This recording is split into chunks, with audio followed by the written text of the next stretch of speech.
guys, welcome back to the channel. Wanted to do something a little different wanted to do something different a little bit here. I wanted to do a little comic slash physical media haul.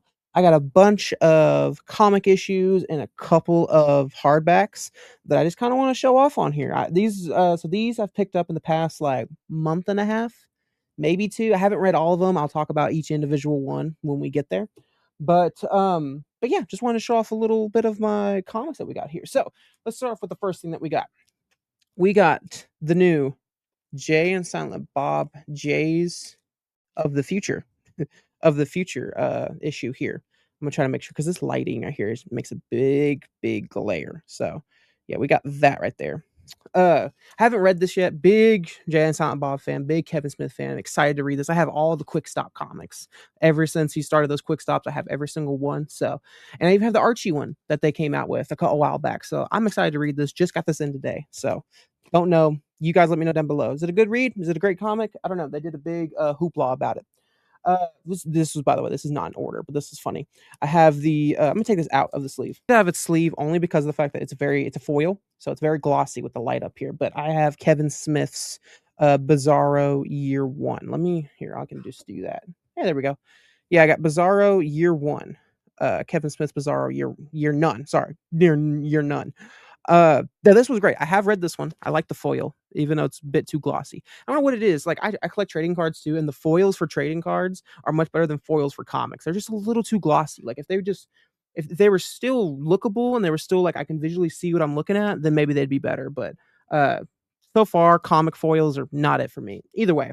I actually really like this comic. Like it's a very interesting take. We only had one issue so far. I think issue 2 comes out in August.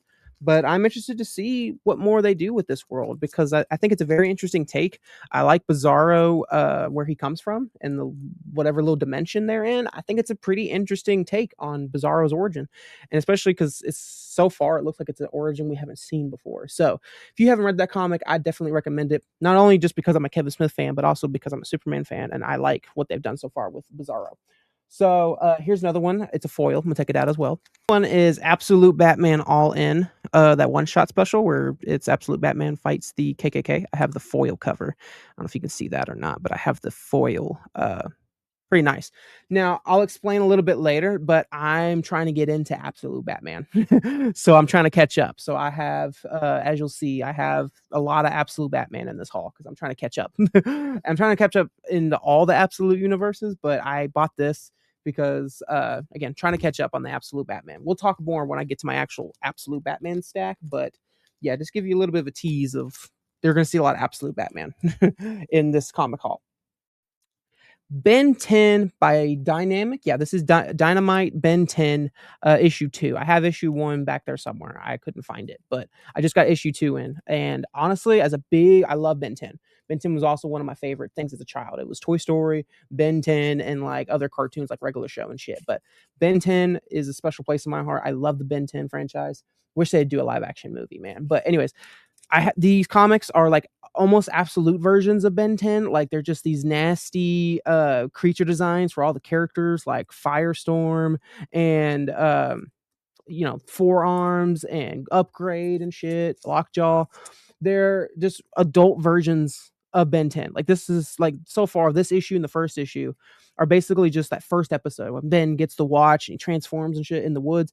This is just that so far. I really enjoy it. I love the creature alien designs, not creature designs. I love the alien designs on all the different aliens. I think they're doing so far a really good job at bringing this into the modern world and doing a modern telling, like a mature version of Ben 10. So I call it the absolute Ben 10, but of course other people are probably not. So if you are a big Ben 10 fan and you don't know about the series, because I've talked to a couple Ben 10 fans that are like, oh, I don't know about this comic series. I don't read comics. I'm like, well, you should go pick this one up. We're already 2 issues in, so you got time to catch up. But yeah, it is great so far what they're doing with all the different alien designs, with the story that they're doing, the almost modern retelling, absolute version of Ben 10. Definitely a must read. Definitely a must read for any Ben 10 fan. So I'm gonna do a double feature on this one and show you both. I have the DC Marvel Superman Spider-Man crossover. This is DC's version, and of course we have the Max Fleischer Superman right there with the Todd McFarlane. I think that's Todd McFarlane. Yeah, it looks like the Todd McFarlane. If not, it's the OG Steve Ditko, Stan Lee. We have the DC's crossover and we have the Marvel crossover again. Max Fleischer with the Spider Noir.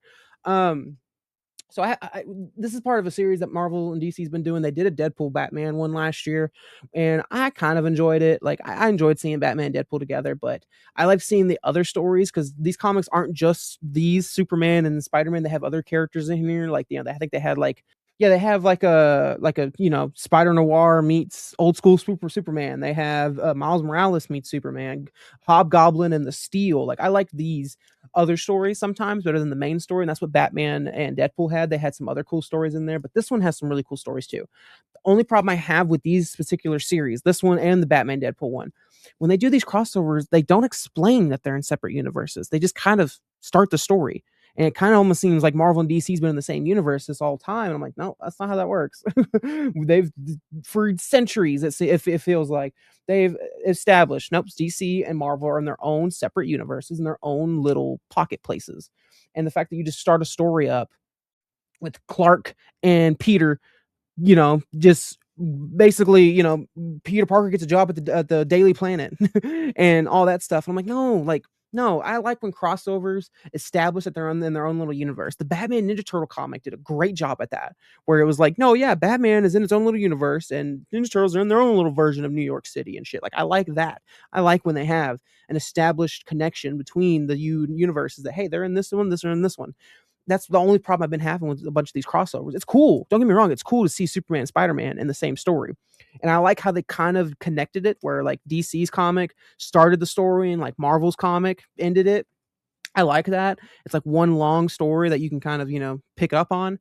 But it's the same thing. I don't like that. And I know maybe that's a nitpick, maybe that's a, get over it kind of situation, but I hate that. I don't like that they just like jump right into the story. I want a little bit of a, hey, Spider-Man's in his own little universe and I'm in mine and let's find a that's just me. But so far it's great. I don't know who the next one is. I don't know if they've announced who the next crossover would be. If I wanted to have a pick, we've already done that. We've already done Batman, Deadpool. We've already done Spider-Man, Superman. I think what would be a really cool crossover, especially if you're going to bring like some big characters. If we're just going to be different, just to be different, Ghost Rider, Aquaman. I think that's weird enough, and I think that's like totally separate. He's hell, he's water. I think you can make something work there. Moon Knight and Martian Manhunter. I think that'd be cool. But yeah, I don't know who the next person is. If they already announced it, okay, never mind it. But I think that'd be cool. Something like a Ghost Rider and Aquaman, or like a Moon Knight and Martian Manhunter. I think that'd be kind of cool. So these, I'm gonna move that to the side.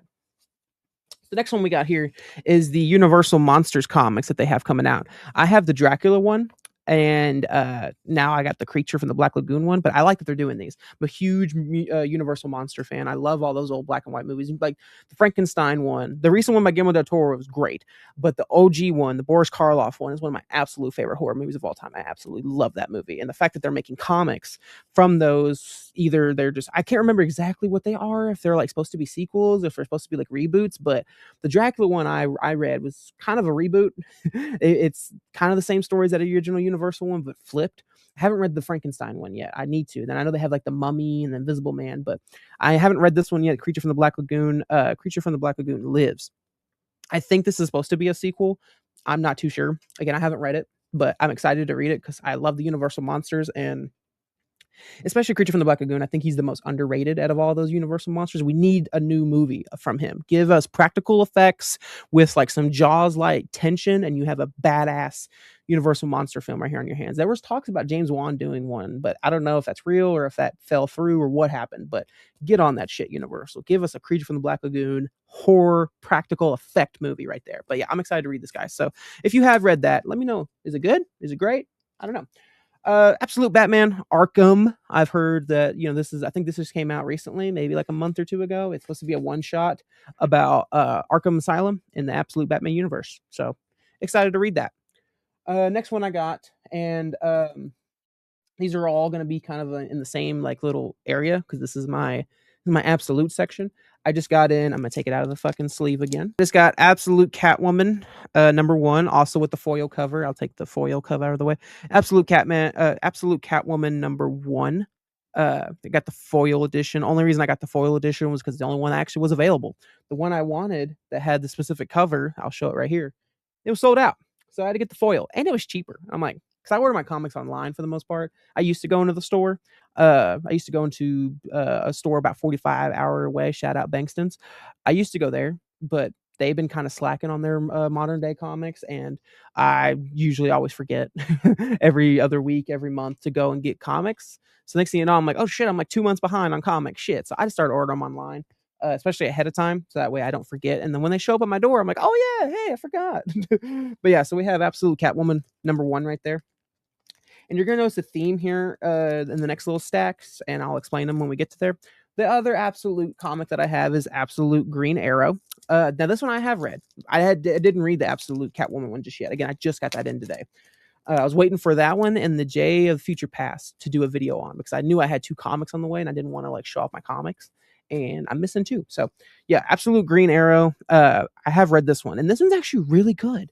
This is more about like the industry and like the companies, like more than it is so like Oliver Queen. But I love how they like, made Oliver Queen in this, where he's like this figure in the shadow and people don't know it's him yet, and it focuses more on Black Canary and everything. Like I thought it was a really unique take, and that's why I kind of am in love with this Absolute universe. I think a lot of other people are too.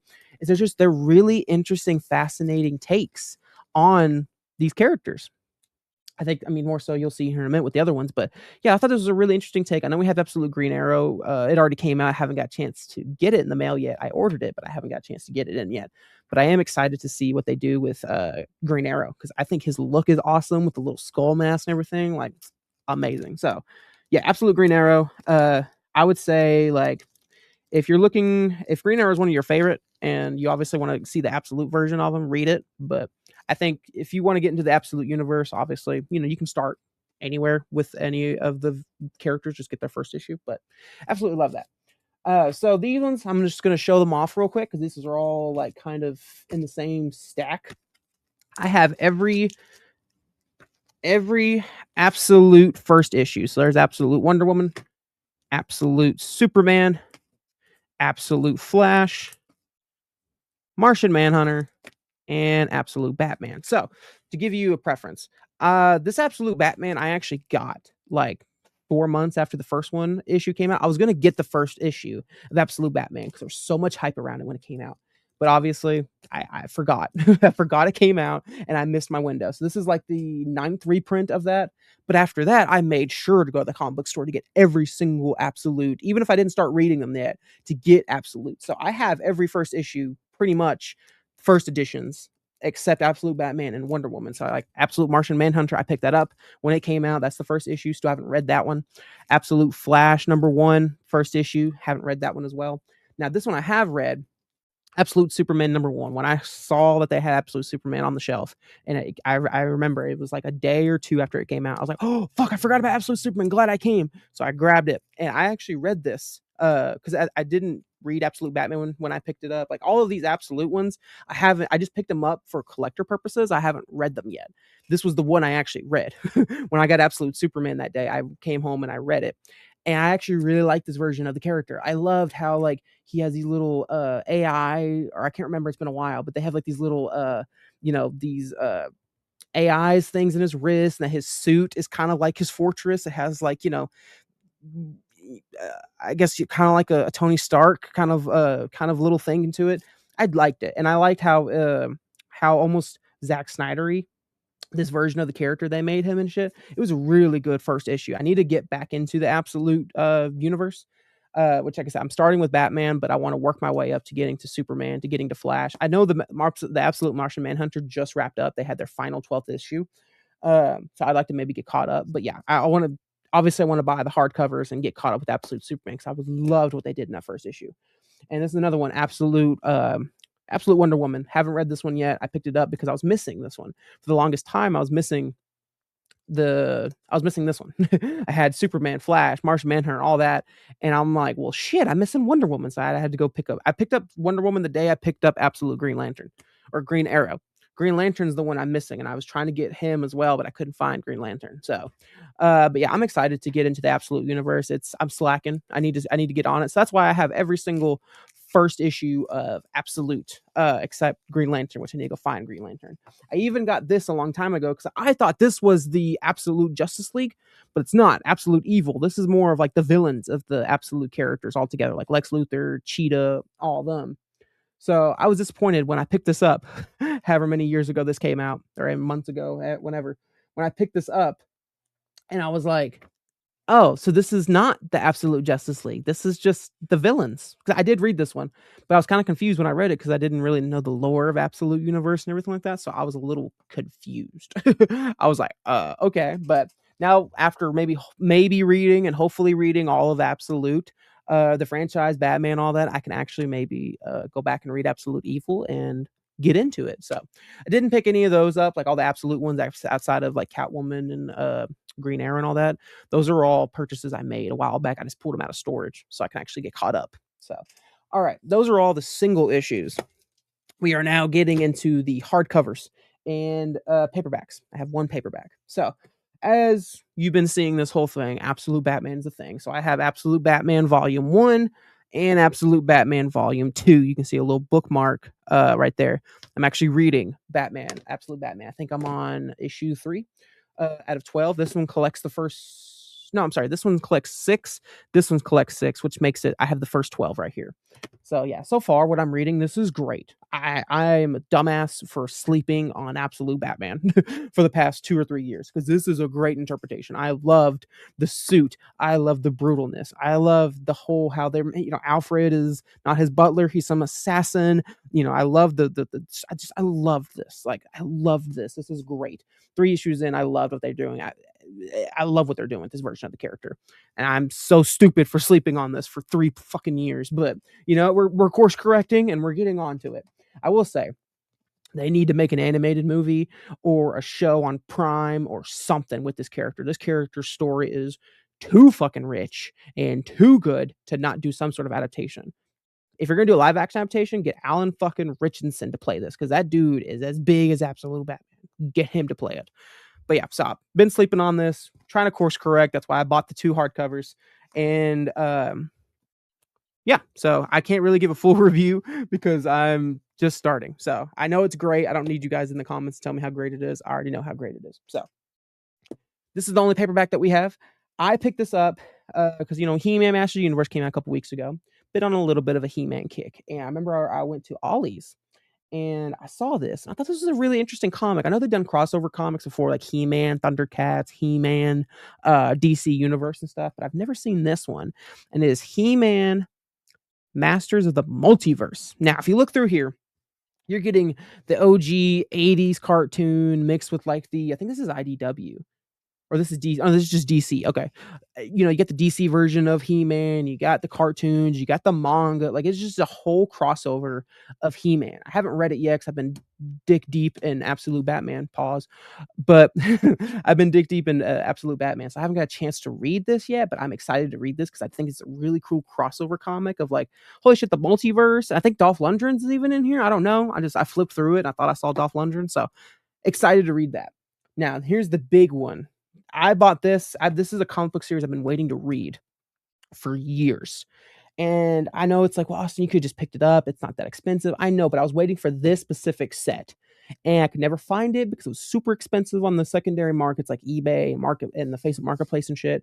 And I finally went to my local half price books and they had this set for $12 to $13. So I snatched this shit up. I got home, opened up the plastic, realized the books weren't in there. It was just the paper. So I was like, what the fuck? So I ended up having to order the 2 separate books anyways. And I was like, all right, so in total I spent however much I would have had to spend on the big ass paperback, but I wanted the hardcovers. But that is Jeff Johns' Doomsday Clock.